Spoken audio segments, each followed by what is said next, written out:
Tumingin ang duke sa kanyang madilim na kaharian at sinabing maghintay pa ng kaunti. Ang misteryosong mandirigma ay nabunyag, si Aiden, isa sa 7 maalamat na Noble Knights ng kontinente, siya rin ang mismong taong pumatay kay Ghislaine sa nakaraang timeline, isang aninong nagbalik mula sa nakaraan upang tapusin ang nasimulan. Malalim na yumuko si Aiden, at ang kanyang boses ay malamig na pangako ng paparating na karahasan habang tinatanggap ang utos ng duke. Sa malalawak na bulwagan ng kabisera ng Cardinia, ang hangin ay puno ng mabigat na tensyon, isang bigat na kahit ang pinakasanay na mga politiko ay halos hindi makayanan.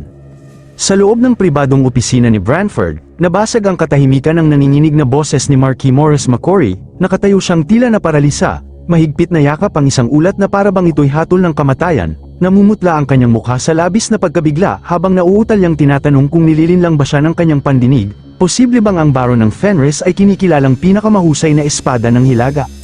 Sa kanyang harapan, nananatiling kalmado at matatag ang isang miyembro ng Golden Guard, kinukumpirma ang balita sa malamig at matitigas na katotohanan. Ipinaliwanag niya na ang Fenris Knights ay nagpakita ng antas ng hilaw na lakas at di matitinag na katapatan na lubos na lumalamang kahit sa maalamat na Knights of the Two Wings. Ipinagpatuloy pa niya ang paglalarawan sa kanilang natatanging mage, na sinasabing kayang makipagsabayan kay Willow, isang maestro ng ika-6 na circle. Ngunit ang pinaka-nakakatakot na detalye ay ang personal na lakas ni Baron Ghislaine Fenris mismo. Kinumpirma ng gwardya na si Ghislaine ay umabot na sa antas ng isang tunay na maestro, taglay ang puwersang nagpapatunay na ang kanyang bagong titulo ay hindi lamang palayaw, kundi isang ganap na katotohanan. Si Rosaline, kumakabog ang dibdib sa kaba, habang tinatanong kung ligtas ba si Ghislaine, panyanatag siya ng gwardya, sinasabing ang Baron ay kasalukuyang pinangangasiwaan ng mga nangyari matapos ang labanan, at gumagawa na rin ng mga estratehikong hakbang upang sakupin ang buong teritoryo ni Count Desmond.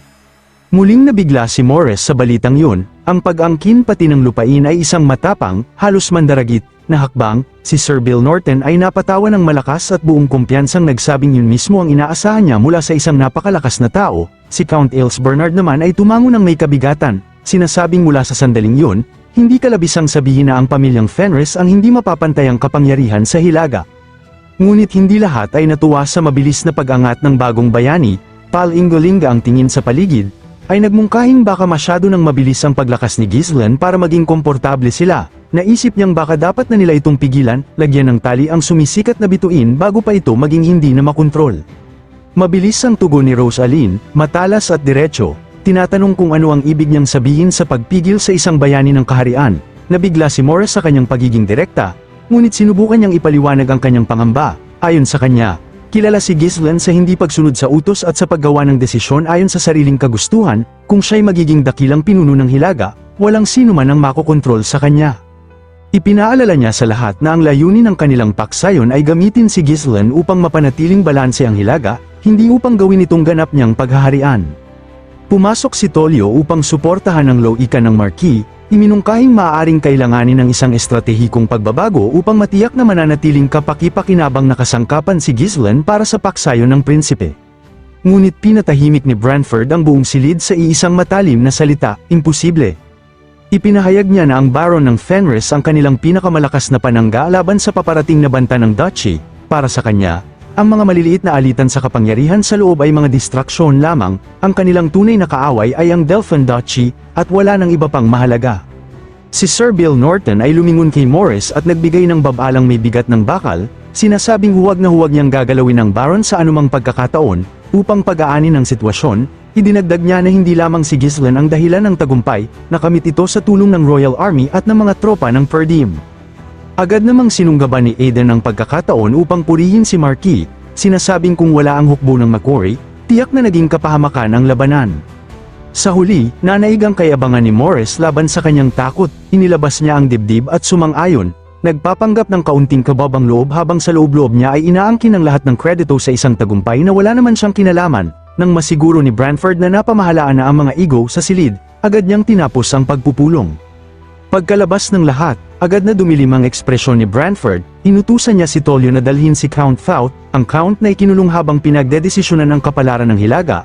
Pumasok ito sa silid na halatang pagod ngunit nananatiling matalim ang isip, isang tingin lang kay Branford, agad niyang nahulaan ang nangyari, kung siya'y pinapalaya, ibig sabihin ay nanalo si Ghislaine.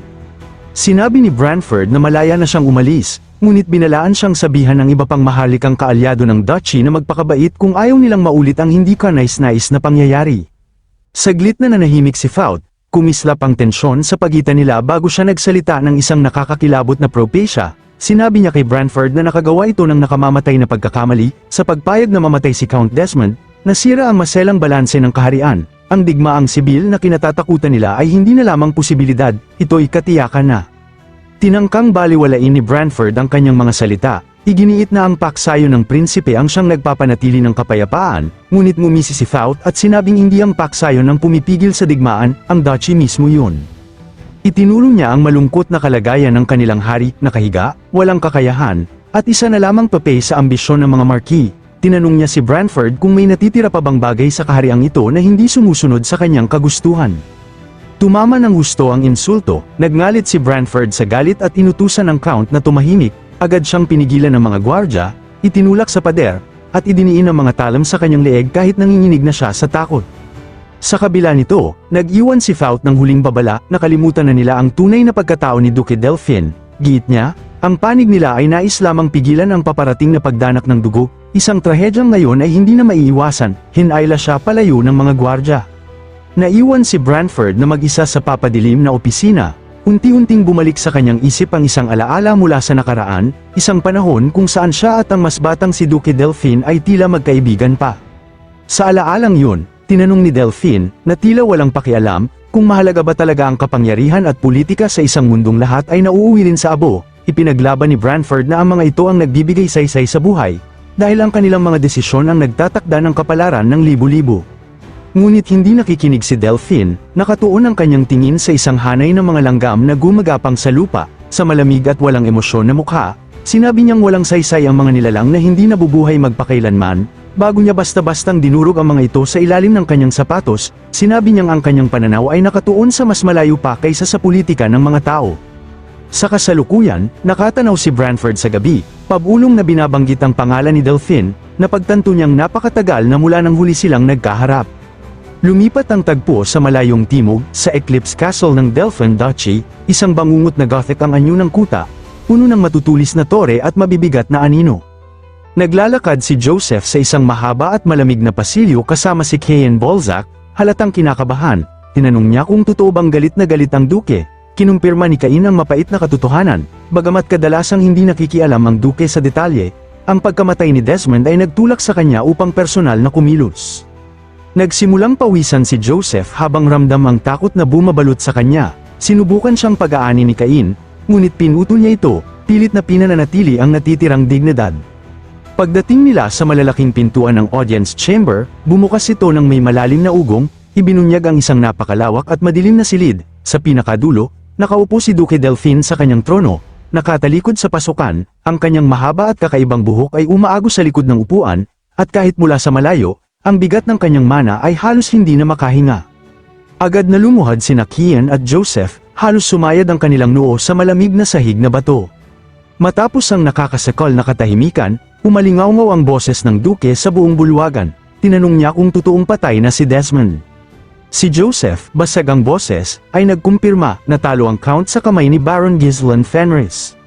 Inulit ng Duke ang pangalan ni Ghislain, dahan-daang binibigkas, puno ng mapanganib na kuryusidad.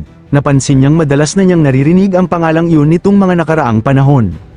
Desperado si Joseph na iligtas ang sarili, kaya nagmakaawa siya ng kapatawaran, inaaming minamaliit niya ang kakayahan ng binata. Ngunit binaliwala iyon ng Duke at ibinaling ang atensyon kay Cain, hinihingi ang isang propesyonal na pagsusuri tungkol sa Baron. Hindi nagpaligoy-ligoy si Cain, sinabi niya sa Duke na sa Hilaga, wala nang sino man ang kayang tumapat kay Ghislain.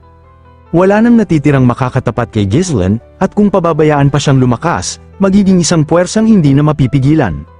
Sa isang kilos na kahawig ng nakakatakot na gawin ng isang mandaragit, dahan-daang binibitak ng Duke ang kanyang mga daliri, hinlalaki laban sa hintuturo, lumilikha ng paulit-ulit na tunog na tila orasan na nagbibilang ng nalalabing oras. Sinabi niya kay Joseph na matagal na siyang nagtimpi, ipinagkatiwala ang lahat dito dahil nasisiyahan siya sa pag-aabang, ngunit ngayon, nagsimulang kumalat ang kanyang madilim na aura sa buong silid, na para bang ang hangin mismo ay naging mabigat na tingga, ang kanyang mukha ay nababalutan ng aninong puno ng mali siya habang idiniklara niyang nagsisimula na siyang mauho sa aksyon. Halos maduraj si Joseph sa tindi ng presyon, hirap na hirap huminga habang tinatanong siya ng Duke kung patuloy pa rin ba siyang kakapit sa kanyang maingat na plano. Ginamit ni Joseph ang natitira niyang lakas upang ipaliwanag na ang pagmamadali ay maaaring magdulot ng kapahamakan. Ngunit itinuro ng Duke na nawala na sa kanila ang hilaga. Sa isang huling desperadong hakbang, ibinunyag ni Joseph na nakipag-ugnayan na siya sa kanila. Nangako siyang may darating na sugo, isang taong lulutas sa kanilang problema at magpapawi sa uhaw ng Duke bago pa ito humantong sa sakuna. Ngumisi ang Duke, tila minamaliit ang pagkahumaling ni Joseph sa maliliit na panlabas na kapangyarihan, ngunit pumayag siyang maghintay pa ng kaunti. Gayunpaman, binalaan niya sila, ubos na ang oras. Pinayagan niya silang umalis, agad na tumakbo palabas si Joseph sa abot ng kanyang makakaya, habang sumunod si Kian, ngunit hindi bago niya silipin muli ang Duke, na ngayon ay napapalibutan ng umiikot na ipo ng madilim na enerhiya. Inutusan ng Duke na iwan siyang mag-isa, ang kanyang galit ay naging pisikal na puwersa, yumanig sa mismong pundasyon ng kastilyo. Makalipas ang ilang araw, may dumating na bagong figura sa Eclipse Castle, ang lalaking ito ay naglalakad na may tahimik ngunit matinding kumpiyansa, parang isang Diyos. Lumapit siya sa Duke at tinanong kung dapat na bang simulan agad ang pagpatay. Tumingin ang Duke sa kanyang madilim na kaharian at sinabing maghintay pa ng kaunti. Ang misteryosong mandirigma ay nabunyag, si Aiden, isa sa 7 maalamat na Noble Knights ng kontinente, siya rin ang mismong taong pumatay kay Ghislaine sa nakaraang timeline, isang aninong nagbalik mula sa nakaraan upang tapusin ang nasimulan. Malalim na yumuko si Aiden, at ang kanyang boses ay malamig na pangako ng paparating na karahasan habang tinatanggap ang utos ng Duke.